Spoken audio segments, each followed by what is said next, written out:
Boa noite, carinhoso. É sempre bom a palestra presencial, né?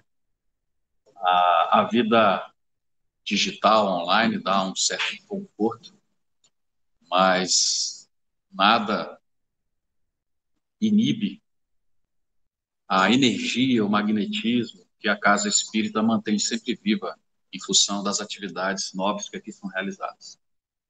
Olha só, dezembro é sempre uma oportunidade, vamos dizer, um pouco mais prazerosa de falar de Jesus, embora a figura do Cristo deva ser por nós espíritas lembrada todo dia, a todo instante. Sempre que elevamos os nossos pensamentos, Jesus é a figura, é a personalidade que deve vir à baila das nossas considerações.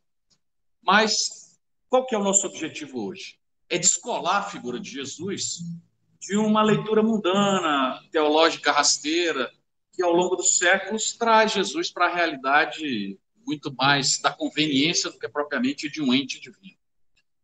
E o que eu acho não é de fato importante, e sim o que a doutrina nos mostra, porque o que eu acho é importante para mim. Por isso é que faço sempre nas minhas considerações citação dos autores, das páginas, das questões, enfim, para que vocês tenham a tranquilidade em checar se essas informações, né, são de fato verdadeiras e se o tipo de raciocínio que está sendo provocado por parte do palestrante impõe alguma racionalidade. Então, se a gente puder, pelo menos, colocar mais um elemento de engrandecimento dessa figura extraordinária, eu digo a vocês que já saio bastante satisfeito. A gente precisa lembrar que só 1/3 da população mundial é cristã. Tá? Isso é um fato, fruto das pesquisas. Em torno de 32% a 33% consideram Jesus verdadeiramente como uma referência. Então, a maioria da sociedade, ela não é cristã. Se a gente pegar, por exemplo, o contexto islâmico, os muçulmanos, eles consideram Jesus, sim, um profeta. Foi filho de uma virgem, né, mas não é divino. E nem foi vítima da crucificação. Eles têm uma história toda peculiar e particular, obviamente para elevar a figura de Maomé, deixando a do Cristo num segundo ou terceiro plano. Se a gente pega o judaísmo de fato rejeita Jesus como Messias. Até hoje eles estão, segundo a crença no Tanakh, nos registros teológicos em que o povo judaico se vincula, ainda esperando o Messias que vão colocar o povo judeu no topo do mundo. É sempre uma postura pouco inteligente e bastante arrogante. Então, Jesus foi sim um profeta, mas não o Messias. E quando estudamos as religiões tradicionais, a gente vai ver que existe, até do ponto de vista teológico, normalmente associado ao que o catolicismo nos oferece, uma confusão entre Deus, Jesus, e percebe-se que a personalidade do Cristo tem hora que fica no terceiro ou quarto plano, até em relação a alguns santos ou algumas outras figuras. E para a academia, Jesus foi um mero homem, né? Um homem que se vinculou a aspectos filosóficos e religiosos. Portanto, do ponto de vista acadêmico, um ser irrelevante, né?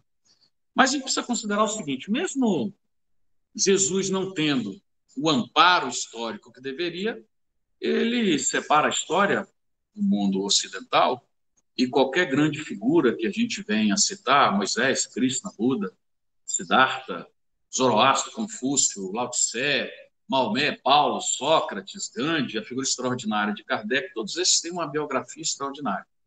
Mas Jesus, de fato, foi completo, né? Jesus foi perfeito. E a história em torno do enlevo dessa figura é sempre colocada de maneira inadequada. Somente o Espiritismo coloca verdadeiramente Jesus no seu lugar, ainda com certas dificuldades, porque a nossa capacidade intelectiva, em função da nossa bipolaridade, da nossa inferioridade, ainda não é a mais adequada. Mas mesmo assim, apesar de todos esses percalços, a gente tem a figura de Jesus como sendo a mais estudada, a mais biografada em todo o mundo. Em torno de 600, 650 mil estudos registrados. A segunda figura que recebe esse maior interesse da sociedade mundial é a figura de Bonaparte, com um pouco mais de 200 ou 250 estudos e biografias. Boa parte desses estudos e biografias associadas ao Cristo colocam ele, às vezes, como uma figura vacilante, uma figura irônica, uma figura com determinados problemas, outros tentam elevar, mas nunca da maneira adequada, e sempre se observa, nesses estudos, uma limitação ao trazer à baila das nossas considerações a figura realmente de um ente divino. Não um Deus maiúsculo, mas um Deus com D minúsculo. Porque tudo que está associado ao Cristo, com base na literatura espírita, ok? Mostra que ele veio ao mundo, que ele passou pelo mundo e que ele voltou para as esferas superiores numa condição absolutamente especial, envolto de uma grandeza ímpar. Mas até fazendo algumas análises do ponto de vista histórico, para trazer alguns elementos filosóficos, depois até mais racionais, essa aqui é a nossa proposta inicial, a gente pode dizer que Jesus foi um verdadeiro prodígio do ponto de vista histórico. Porque ele nasce num povo obscuro. O povo da Galiléia era um povo escravizado, a gente não pode esquecer isso. Estava sob o jugo romano. E se vincula a apóstolos e discípulos absolutamente inexpressivos do ponto de vista social, do ponto de vista econômico, do ponto de vista político. Sem influência, sem prestígio, ignorantes e ignorados. Talvez se a gente fizer um esforço muito grande ao olhar, todas essas grandes figuras, a gente vai destacar Paulo, que foi sim o príncipe do Sinédrio, alguém que tinha o privilégio de uma formação diferenciada, e a figura de Lucas, que entre aqueles que se destacaram como discípulos de Jesus, ele tinha um pouco mais de conhecimento, normalmente na área do estudo da biologia humana, que ainda hoje é incipiente, vocês vão imaginar o que era há 2000 anos. Mas ainda dentro desse contexto, veio, sim, debaixo de uma estrutura escravizada, nós tivemos depois os circos das feras, as torturas, as perseguições romanas, as invasões bárbaras, os problemas das traduções, das transliterações dos textos que chegam aos nossos dias.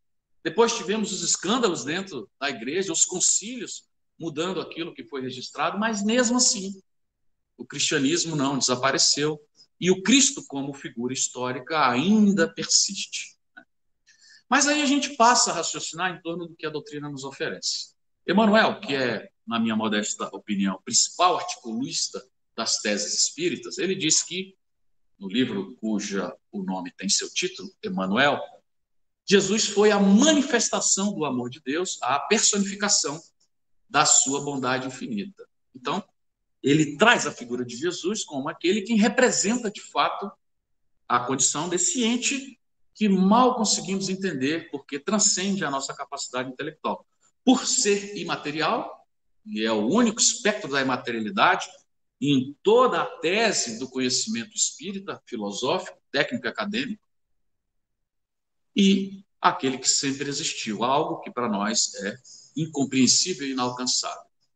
Leon Denis, uma figura ímpar dentro do pioneirismo de consolidação dessa doutrina de amor e verdade, diz no seu livro Cristianismo e Espiritismo que a grande figura de Jesus ultrapassa, absolutamente todas as concepções do pensamento humano.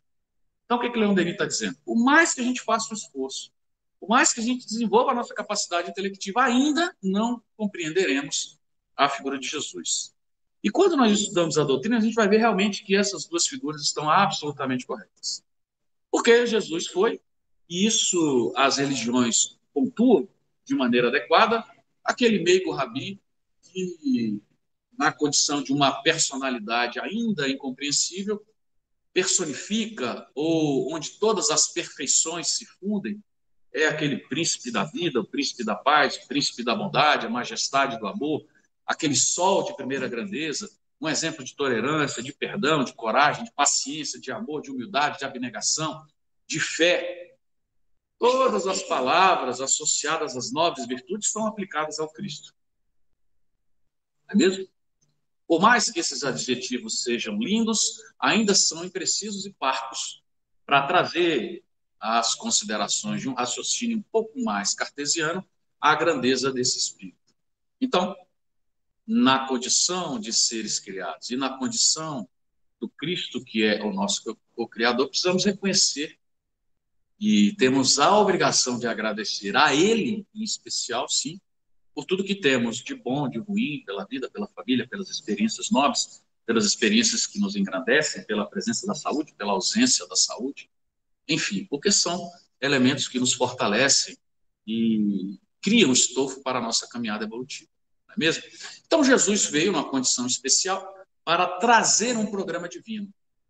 Por que um programa divino? Porque é permanente, não é mesmo? E a gente vai ver elementos das considerações teológicas, calcadas aqui no Velho Testamento, passaremos rápido, só para que a gente possa racionalizar algumas questões. Se a gente pegar o Velho Testamento, lá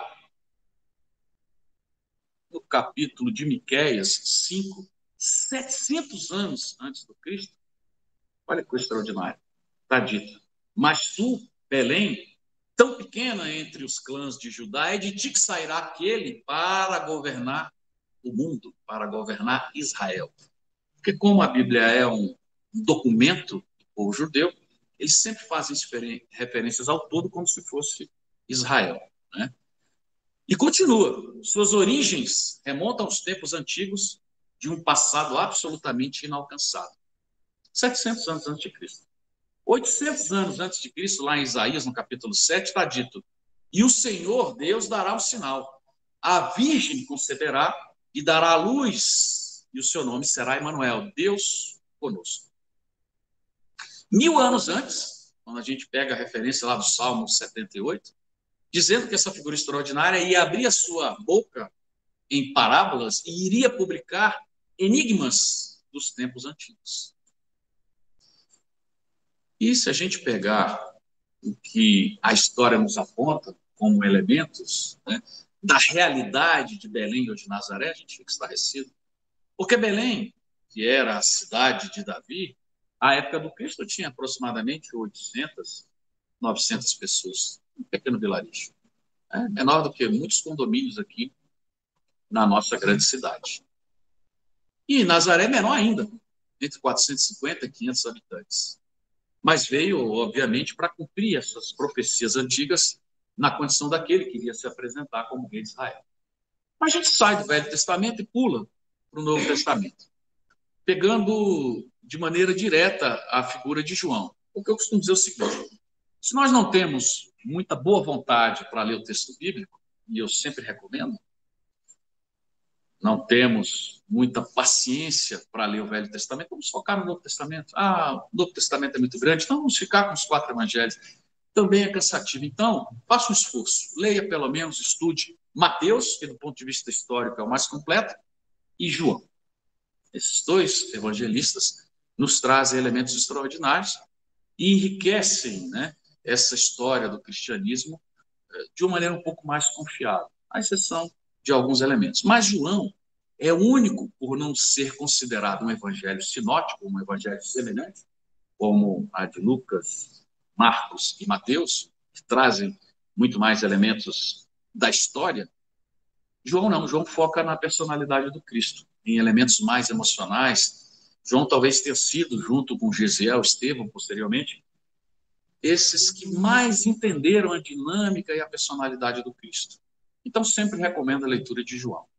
E João foi muito jovem, possivelmente com 22 anos, participou, né, dessa incrível tarefa de ser apóstolo de Jesus. Alguns historiadores falam que ele teria 14, 15 anos, mas a doutrina espírita calca essa data por volta de 21 e 22 anos. Não fico com a doutrina espírita, porque me parece pouco razoável alguém de 14 anos ter sido convocado pelo Cristo para ser um apóstolo. Com 22, me parece muito mais razoável, né? Até porque quem considera são não só a figura de Leopoldo Cirne, mas de tantos outros que trazem considerações e elementos históricos em torno da idade de João. Mas isso, de fato, não é importante. Mas ele escreveu o 4º Evangelho, 3 cartas aos cristãos, o Apocalipse, uma figura extraordinária. E seu evangelho é realmente diferente, né? Como eu já disse, ele foca esse aspecto mais espiritual do Cristo. E ele diz de maneira clara que se todas as grandes tarefas, se tudo que o Cristo fez de lindo e maravilhoso, todos os milagres fossem registrados, não teriam livro, papel e papiro suficientes para registrar. E a gente sabe que o contexto bíblico registra por volta de 40 milagres, né? Mostrando realmente que a profusão e a eficiência e a eficácia das ações do Cristo foi muito, mas muito maior do que o registrado no contexto bíblico.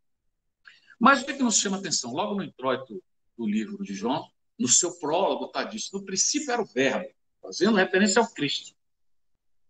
E por que é interessante? Porque passados quase 2000 anos desse registro, ele ainda, na minha modesta opinião, talvez seja uma das mais um conjunto de palavras, né, ou de pensamentos e de períodos que mostram com simplicidade e de maneira direta quem é o Cristo.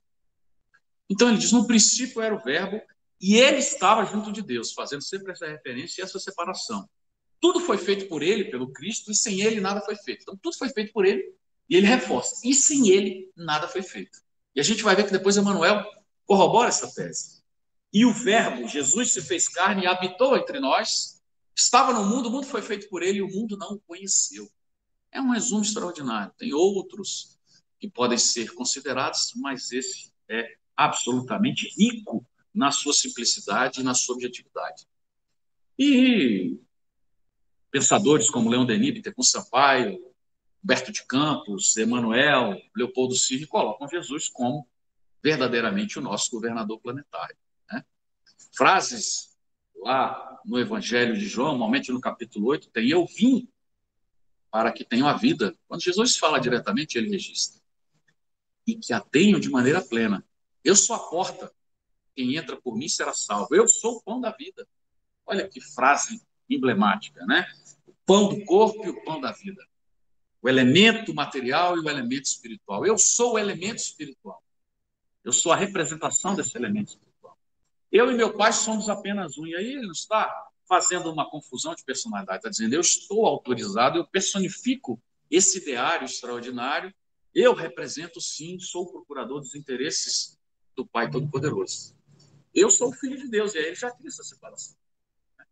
E às vezes eu não entendo determinadas confusões teológicas que são feitas misturando essas figuras. Eu sou a luz do mundo. Quem me segue nunca, jamais andará em trevas. Muito pelo contrário, terá a luz da vida. Eu sou o caminho, a verdade e a vida.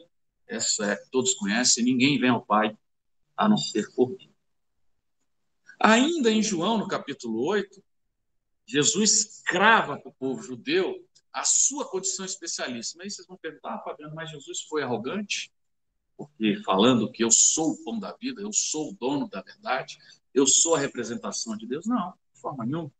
Não temos como associar nenhuma dificuldade ou nenhum elemento pernóstico na idiosincrasia dessa figura, porque estamos tratando de um espírito puro, como nos diz Kardec no capítulo 15 de A Gênese, a gente vai passar por essa leitura, mesmo por essas considerações.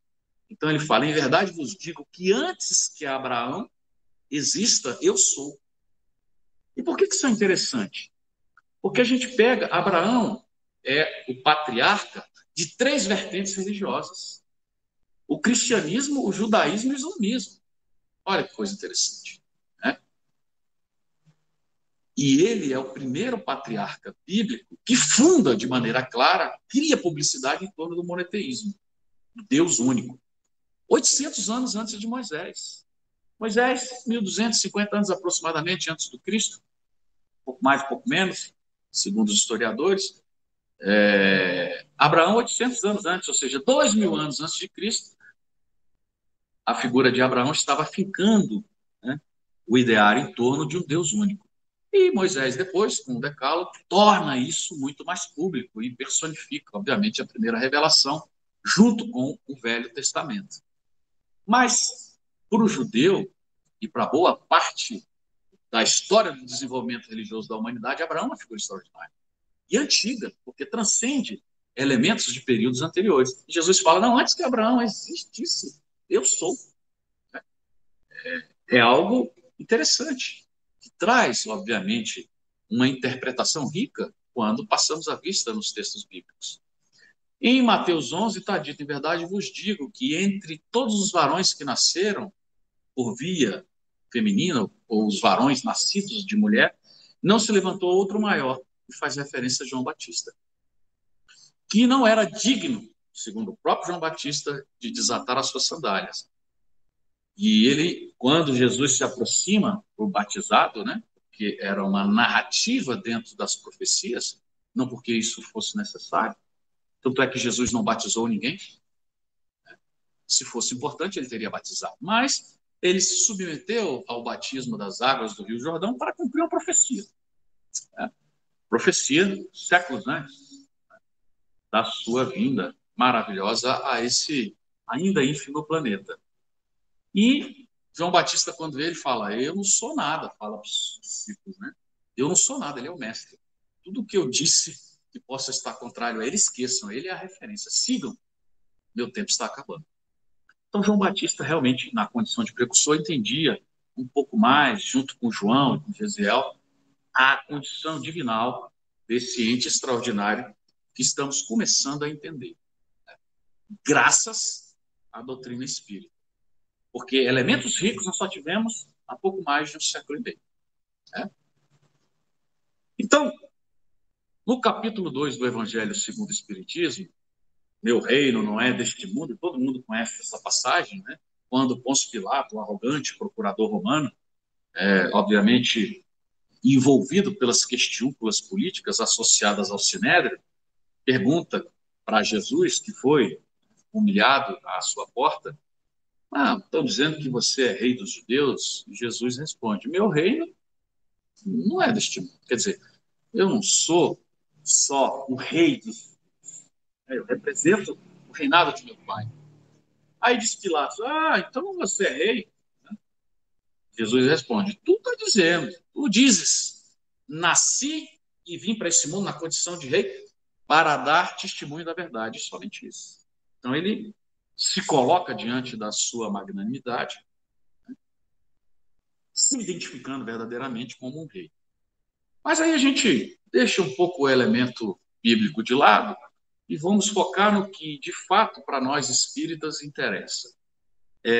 Trazer realmente a figura do Cristo para um espectro muito mais evoluído. É descolar o Cristo dessa leitura mundana. Eu posso dizer para vocês que eu leio, até por uma questão de embasamento teórico, embasamento teológico, outros livros, outros autores que não são espíritas. Exatamente para que a gente tenha a separação da grandeza do que é as páginas espíritas. É para ter o conhecimento. Né? E recentemente li algumas páginas de um autor chamado Marcelo Barros, um monge beneditino. Vejam bem, um monge beneditino, que tem, se me falha a memória, 24 obras publicadas e que se auto-intitula Cristólogo. E num dos livros ele diz que Jesus era irônico, que Jesus tinha problemas de ansiedade, desenvolvia medo em determinadas situações, tinha um relacionamento ruim com Maria. Aí eu fico pensando, meu Deus do céu, não, que sujeito tira isso? Né? Aonde? Que esse cristólogo tira isso, que Jesus tinha problema de relacionamento com a mãe. Eu que sou espírito inferior, não tenho. Você imagina a figura do Cristo. Por conta, muitas vezes, de alguma transliteração pontuada, e aí, né, essas criaturas fazem questão de trazer Jesus à condição de homem. Aí, Jesus foi batizado e incorpora, então, a figura de Deus. Então, isso é muito fantasioso para a gente que se descola de elementos tão pequenos, né, místicos, e na condição de espírita precisamos racionalizar, porque o foco da doutrina espírita é uma fé racional. Tudo mais se perde com o tempo. Né? A verdade permanece, porque a verdade, como diz Galileu, é filha do tempo e não da autoridade. Né? Então, se é verdade, vai perdurar. Se é mentira, um dia cai por água. Livro dos Espíritos, a obra mais importante da história da humanidade. Questão 113. Primeira classe de todas as perfeições e dos espíritos puros. Está dizendo lá que esses espíritos não passam nem por provas, nem por expiações, e que não estão submetidos ao processo de reencarnação. E contém uma felicidade, uma alegria inalterável. Então, quando eu ouço as pessoas falando, Jesus venceu as suas provações, Jesus reencarnou, não está lendo a doutrina espírita. Né? Está falando verdadeiramente algo que está totalmente contrário com o que a codificação aponta. Jesus não reencarnou. Reencarnação é para espíritos inferiores como nós. Mas aí ele reforça, questão 170. Como chamamos o espírito depois da última encarnação? E aí a gente lembra, o espírito vai encarnando, sutilizando o seu corpo material, o seu perispírito, avançando para mundos mais nobres, ele responde, puro. Depois da última encarnação, o espírito é puro, não precisa mais encarnar. Mesmo?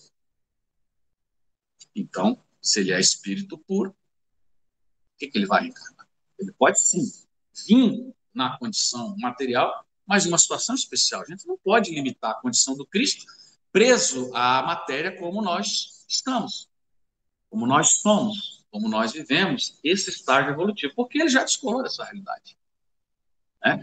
Isso não quer dizer que Jesus não fez e não passou por esse périplo de avanço, caminhando na condição de princípio inteligente no reino mineral, para o reino vegetal, passando pelo reino animal, alcançando a condição de princípio, né? Primeiro princípio espiritual para princípio inteligente, como reino hominal, e depois, na condição de homem, avançando para o reino angelical.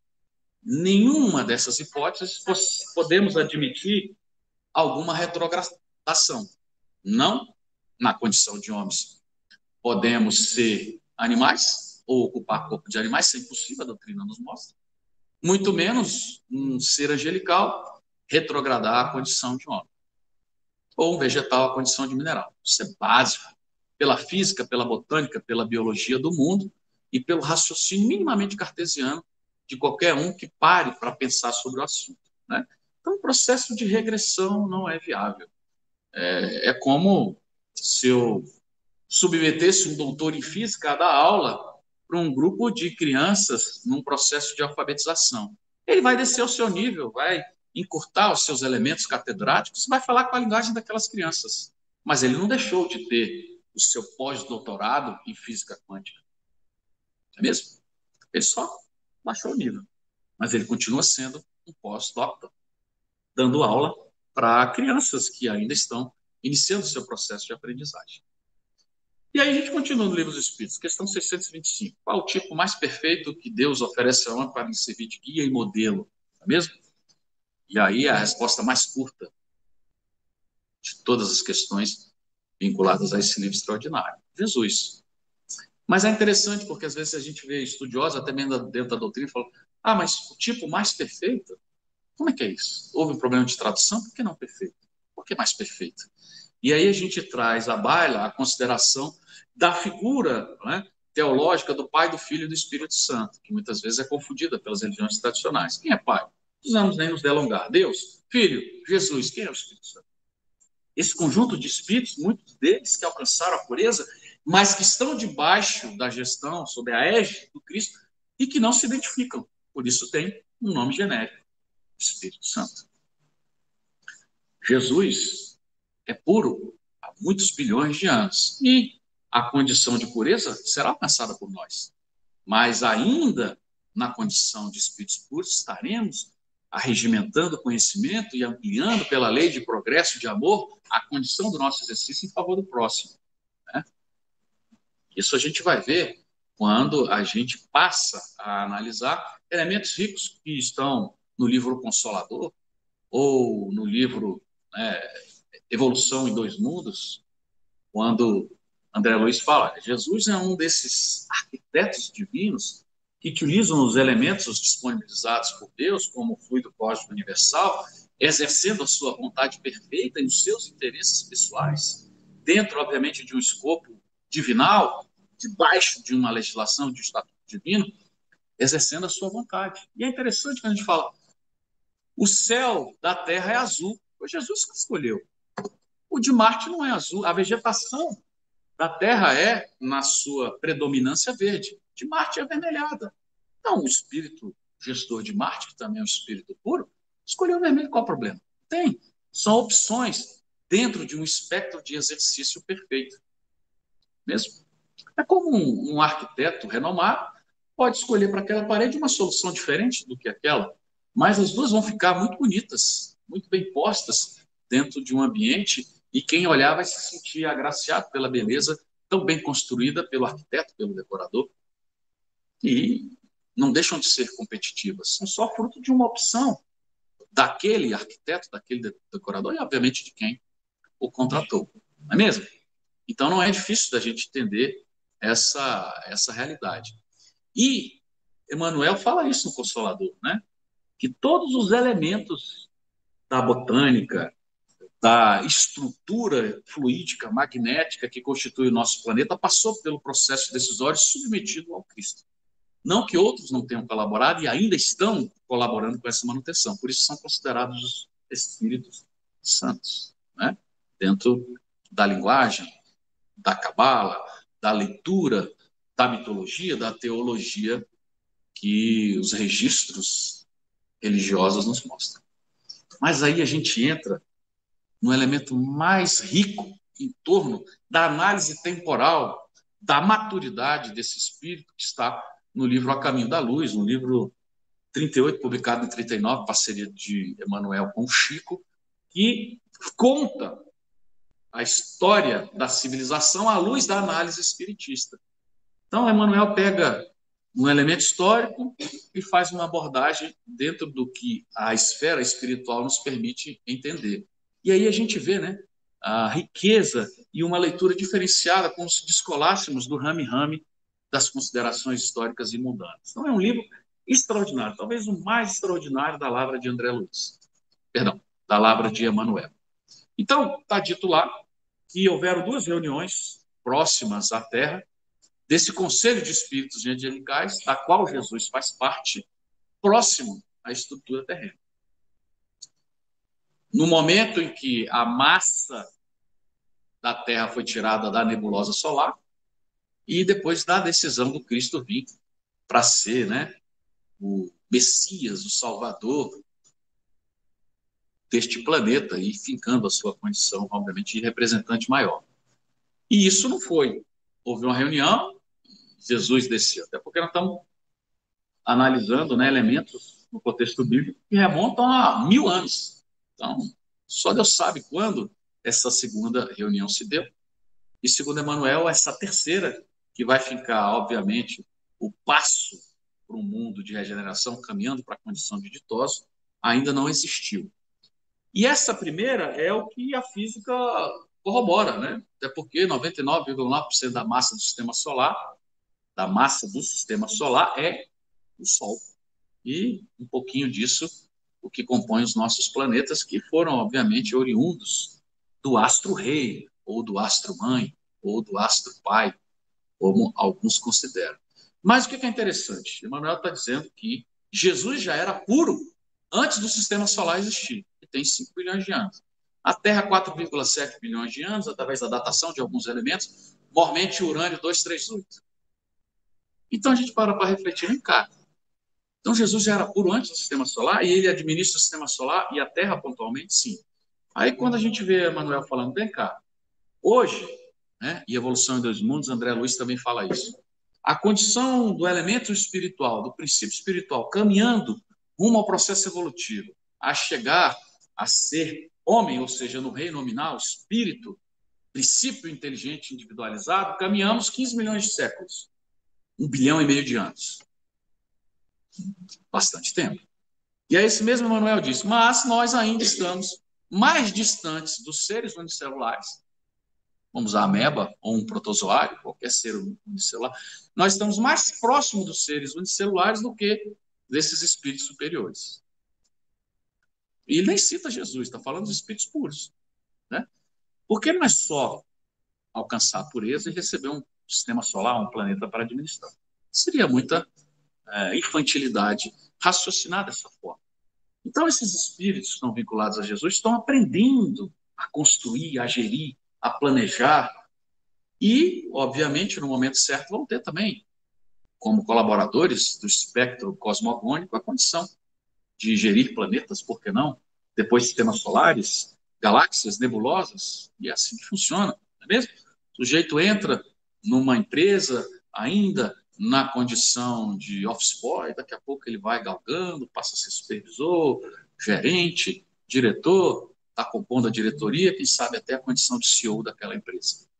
É assim que o processo se dá. No mundo espiritual, as grandezas são maiores, mas o progresso se manifesta, não é mesmo?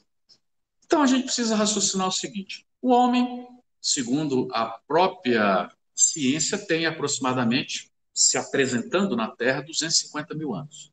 Entre 200 e 250 mil anos. Aí André Luiz, no livro Evolução em 2000, fala: o homem se manifesta na Terra há 200 mil anos. Então, crava. E André Luiz faz isso antes, porque o livro é da década de 50, do que a própria ciência hoje, corroborando essa data. Né? Então, nós temos aí a espiritualidade trazendo elementos que depois são corroborados pela ciência. Então, 200 mil anos o homem se apresenta na Terra. Livro Libertação, a preeleição do ministro Flacos, Rubio registra, páginas iniciais. Está dizendo lá que o homem administra a sua capacidade intelectiva, galgando nos primeiros elementos emocionais há apenas 40 mil anos. Elevando o seu pensamento a elementos mais positivos, a elementos mais emocionalizados. Aí o estudo humano mostra que nessa era glacial de 40 mil anos, os primeiros afrescos de paredes, os primeiros registros de cemitérios estão se apresentando. Olha que interessante. Corroborando aquilo que a doutrina nos traz. E um corrobora o outro. A ciência e a doutrina estão caminhando de mãos dadas e mais à frente estarão absolutamente, né, pela conveniência de um ideário superior juntas. Que essa é uma previsão que Kardec faz. Então, veja bem, o elemento que mais registra o desenvolvimento da capacidade intelectiva do homem e o acúmulo de conhecimento foi a escrita. A maior invenção do homem foi a escrita, não foi a roda, não foi a internet, não foi o laser, foi a escrita. Que tem 4 mil anos antes de Cristo, portanto 6 mil anos, surge ali como alfabeto pictográfico na Mesopotâmia, essa região que hoje é o Iraque. Né? Então, foi a partir dali que o conhecimento, a ciência foi se ampliando. E hoje nós temos, obviamente, outras formas de acúmulo, mas sempre baseados nos elementos escritos. 6 mil anos. Nós ainda somos muito incipientes nesse processo de evolução. E Jesus já era puro antes do sistema solar. E como eu disse, não é ficar puro e receber um sistema solar, tem que passar pela experiência de gestão de planetas e sistemas solares para, obviamente, ter o título de alguém que possa verdadeiramente, de maneira adequada, realizar esse serviço. Eu costumo usar a seguinte imagem. O sujeito está numa universidade de engenharia.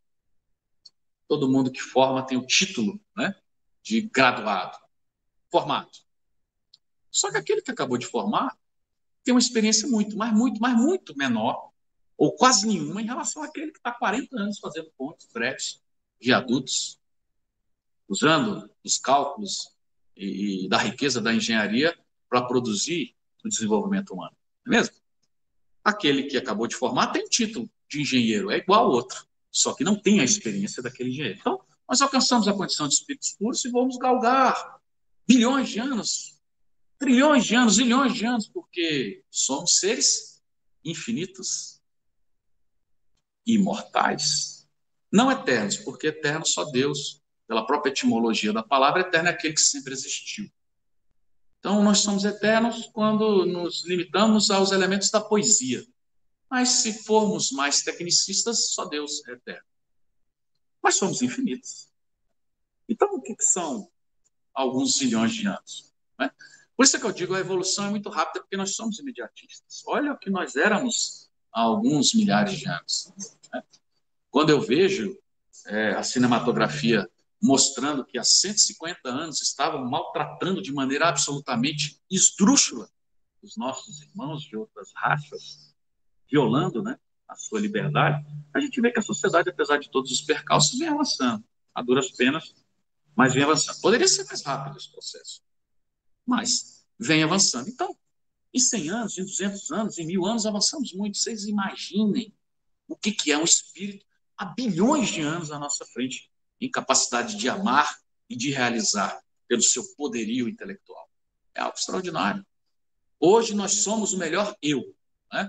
Hoje nós somos, pelo conjunto de experiências vividas, melhor do que nós éramos ontem. Mesmo que essas experiências sejam negativas, mas são um núcleo de aprendizagem. Então, a cada momento, a cada instante, pela dinâmica da sabedoria divina, o destino cria a oportunidade de avançarmos, né? E para esses espíritos, essa leitura é exponencializada, por que não? E aí a gente entra no que Kardec nos mostra. Kardec foi um espírito extraordinário. Às vezes o espírita não consegue entender quem foi Kardec. Kardec foi genial. Além de ser poliglota, absolutamente racional, conhecedor de elementos de matemática, né, da física, da química, também da contabilidade, da linguagem,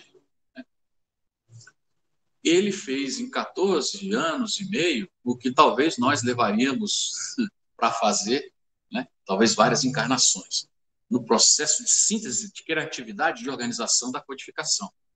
Mas ele não focou na figura do Cristo, porque tinha elementos, naquele momento, mais importantes. Mas tem uma página e meia, no capítulo 15, a superioridade da natureza de Jesus, em que ele traz elementos ricos, que nos ajudam a ampliar a nossa capacidade intelectiva. Ele cria dois aspectos. Jesus, como homem e como espírito puro. Ele não desce a essa troca de impossibilidades, né? Mas ele diz, olha, como homem, porque se apresentou como homem, nessa condição, não rebaixando Jesus à condição. Né? Porque, veja bem, se o homem está na Terra há 200 mil anos, Jesus já deixou a condição de homem há bilhões de anos. Então, Jesus não é homem. Ele é um espírito puro que se apresentou como homem. É outra coisa. Né? Um exemplo lá de um professor pós-doutorado em física quântica, dando aula para alunos de primeira série. Ele não é um professor de primeira série, ele está fazendo o papel de um professor de primeira série. Mesmo. Mas a sua capacidade acadêmica transcende aquela salinha de crianças de 7, 8 anos de idade. Então, o que Kardec diz? Está lá, capítulo 15. Jesus como espírito puro. Opa, se é espírito puro, a gente lembra. Não reencarna, não passa por provas e expiações, não precisa ser testado. Por que um doutor em física quântica vai ser testado numa soma de equação de primeiro grau? Ou de um 2 mais 2, que a gente sem raciocinar já sabe? Não tem sentido. Então, Jesus foi tentado, Jesus foi irônico, Jesus foi bebedor de vinho, Jesus foi amaziado com Maria Madalena. Não tem racionalidade. Jesus foi grosseiro, Jesus piscou na hora errada, Jesus trupicou.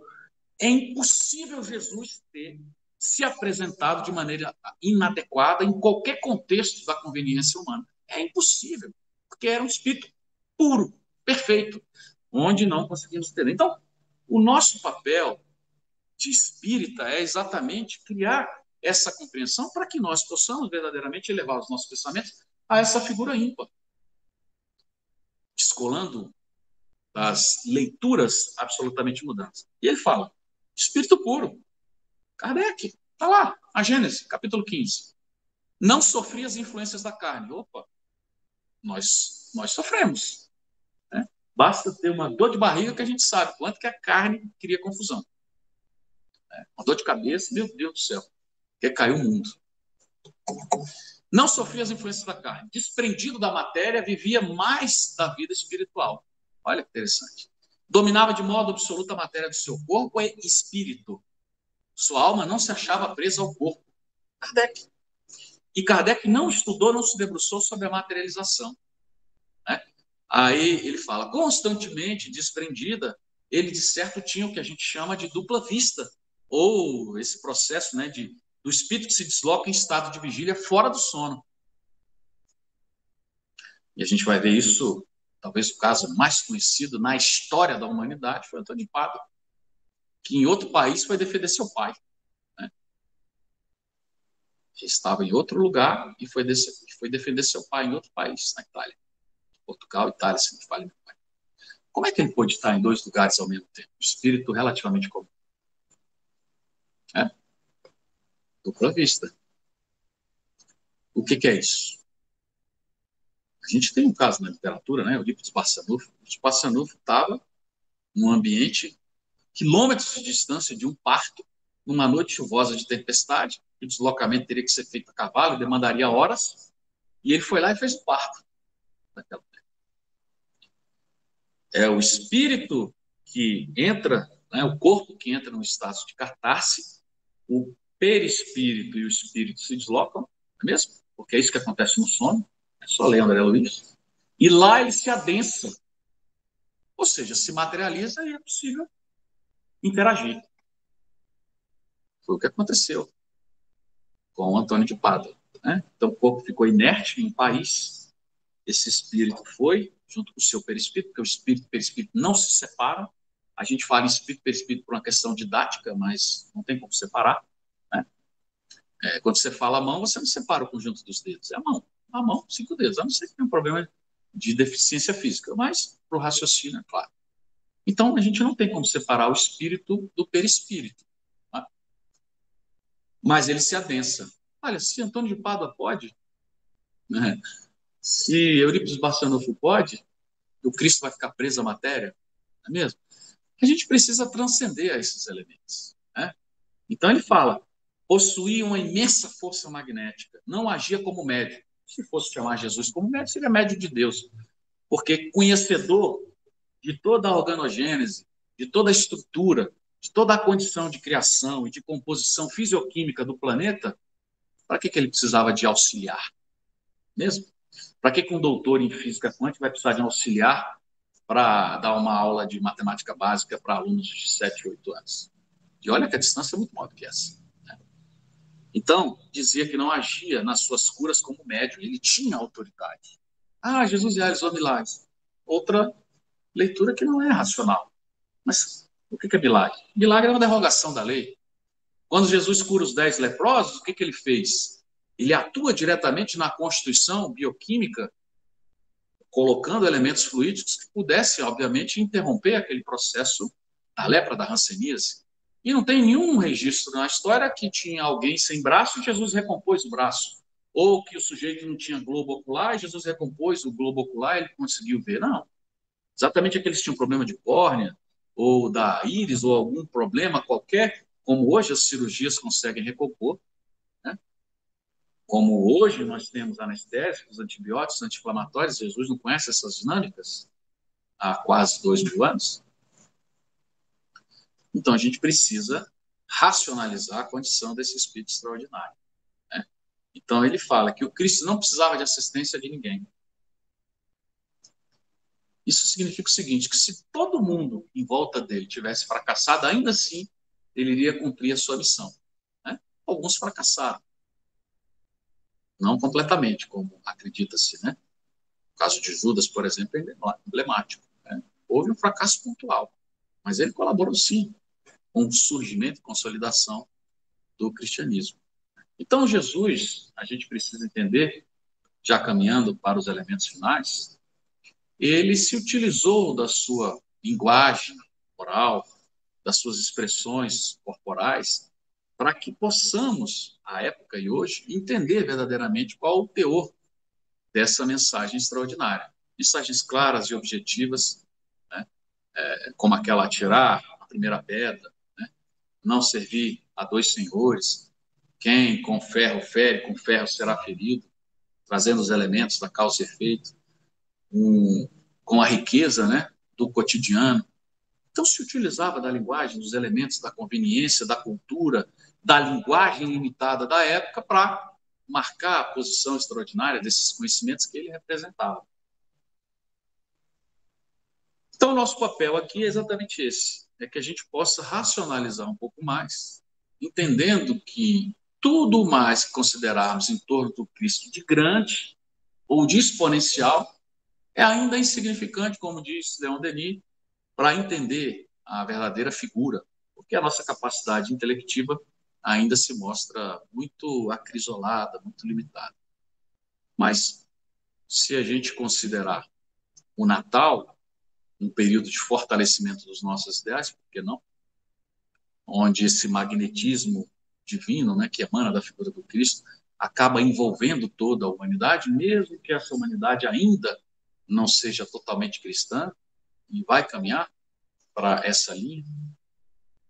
E quando a gente olha, né, os distúrbios, os comportamentos, né, de uma sociedade ainda pervertida e materializada, a gente vai ver que a gente está distante da prática do Evangelho, né? Vivemos ainda a realidade de um Natal mundano, regado a álcool, festas, presentes, muitas vezes com desperdício.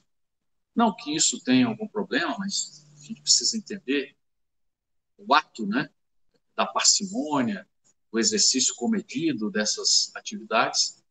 Mas o que chama a atenção, e as pesquisas mostram, é que quando falamos do Natal, para 80% das pessoas, a figura que salta aos olhos é a de Papai Noel. E essas pesquisas foram feitas com as crianças de até 8 anos de idade. O que representa o Natal? O que é o Natal? Papai Noel, presente.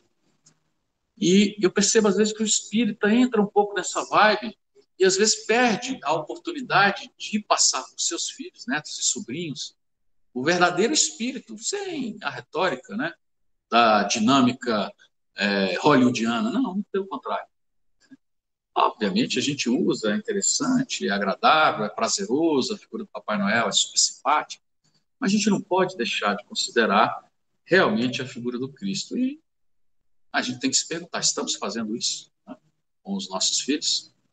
Passados 2000 anos, a gente não consegue entender, talvez essa que seja o segundo maior mistério de toda a humanidade, porque de toda a humanidade ou de todo o conhecimento, né, universal, como diria Bezerra de Menezes, quando ele publica no jornal O País, em 1876, com o pseudônimo Max, onde ele fala que o último elemento da explosão da capacidade intelectiva do homem, na condição de espírito puro, ou seja, é como se fosse o título de espírito puro, seria a compreensão do que é Deus. Entender algo que sempre existiu.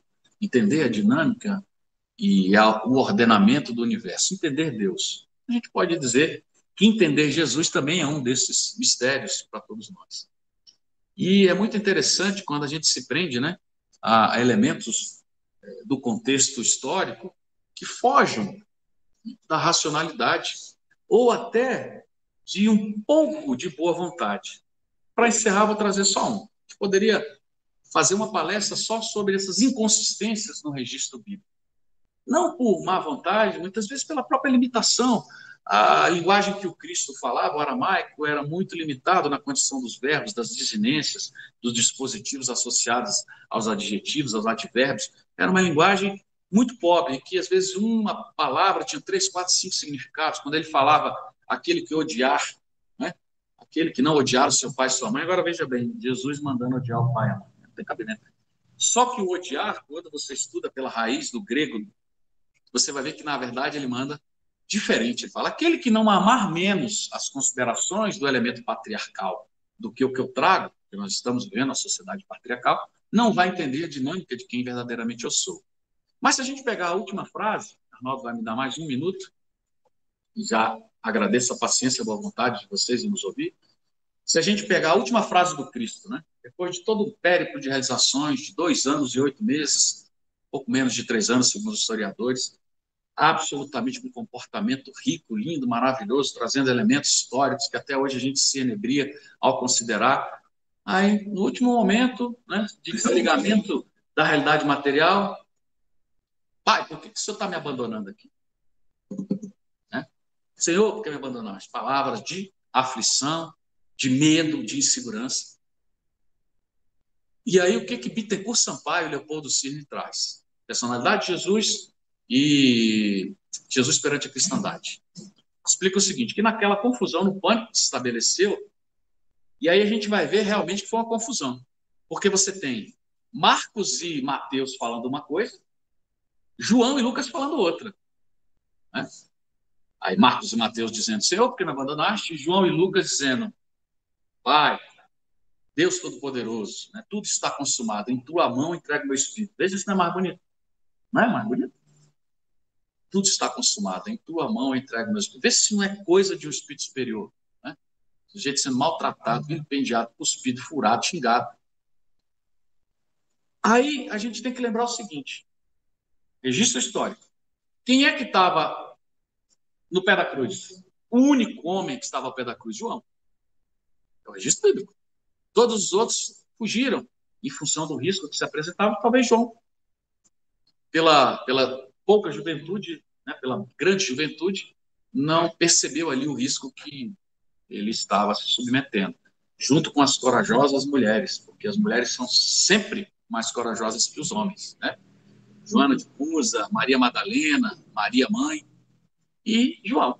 Tanto é que tem aquele episódio, né? Olha, mãe, esse teu filho, filho, esse tua mãe. Jesus está dizendo, João, cuida. Jesus está sendo grosseiro, né? Mulher, não, olha aqui, ó, você está perdendo, né, um filho, mas você está ganhando um outro filho. E aqui você está me perdendo como uma referência, mas você está ganhando uma mulher extraordinária para você venerar, para você cuidar. Né? Então, João é uma testemunha de primeira grandeza. Então, se eu sou um diretor em Hollywood, eu vou pegar qual testemunho? O histórico? O de João. Porque João estava ao pé da cruz. Então, Senhor, tudo está consumado. Então, mas todos os filmes em torno de Jesus é ele com medo, por que me abandonaste? Né? Como se Deus deixasse ele na mão. E aí vem a explicação que a doutrina espírita dá e que nenhuma outra religião dá, por conta desse elemento que é a mediunidade, que faz essa interfaciação entre, né, a verdade universal e o conhecimento material. Diz que, na verdade, houve uma confusão na turba e na tempestade que se apresentava e no falecimento do Cristo, quando Gestas e Dimas, os dois ladrões que estavam, né, ao lado esquerdo e direito, Gestas maltratou Jesus e Dimas entrou em defesa. Não, ele não é culpado, nós somos culpados. Né? E a gente tem um problema, inclusive, do latim, da teologia, do bom ladrão, do mau ladrão, que é coisa típica da teologia. Quer dizer, bom ladrão? Bom ladrão? Não tem cabimento. Mas ali o que, que tinha? Tinha um espírito que estava arrependido e que havia atuado como ladrão pelas conveniências de uma sociedade absolutamente desigual, cruel, né? Uma sociedade violenta. Mas ele entendia a grandeza do Cristo e falou, olha, você está maltratando um homem que não pecou. E Jesus fala, olha, ainda hoje você vai ser recebido por meu séquito, né? De espíritos. E quando Jesus, muito maltratado, falece, ele fala, Senhor, por que me abandonaste? E o registro é dele. Então, é Dimas quem fala isso. E ficou, né, no registro bíblico de dois, porque disse, e fica, né, o problema das transliterações. Mas isso só para mostrar que em nenhuma frase, em nenhum momento, em nenhum comportamento, em nenhum piscar de olhos, podemos admitir que Jesus errou, ou que foi inseguro, ou que foi irônico, ou que foi violento, ou que foi inadequado, ou muito menos, né, educado. Jesus é a manifestação da bondade infinita do Pai Criador, é, a, é o elemento que funda em todas as qualidades imagináveis e conhecidas. Ok? Então a ideia era essa, trazer à baila das nossas considerações elementos para instigar a figura do Cristo em nossos pensamentos. Obrigado.